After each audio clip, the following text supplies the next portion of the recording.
আজকে আমি আপনাদের সাথে শেয়ার করতে চলেছি নতুন একটি রেসিপি। গেঁড়ি বা গুগলি তো অনেকেই খেয়েছেন, সেই রকমই আজকে আমি শেয়ার করতে চলেছি গেঁড়ির ঝাল বা গুগলির ঝাল। তো প্রথমেই লম্বা লম্বা সরু সরু করে কেটে রেখে দিয়েছিলাম আলু আর পেঁয়াজ।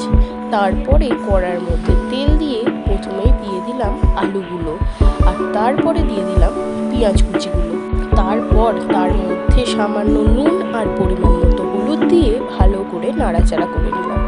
তারপরে ওর মধ্যে দিয়ে দিলাম রসুন বাটা, ধনে জিরে বাটা, আদা বাটা, লঙ্কা গুঁড়ো আর চিনিটা কিন্তু কালার হওয়ার জন্য দিলাম।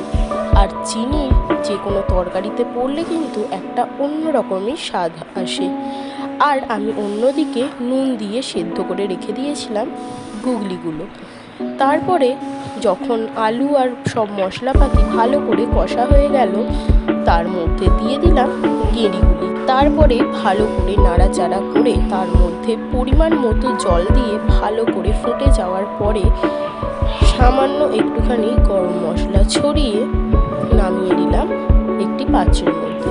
ব্যাস তৈরি হয়ে গেল গেঁড়ির ঝাল। গরম ভাতের সাথে এর স্বাদ অতুলনীয়।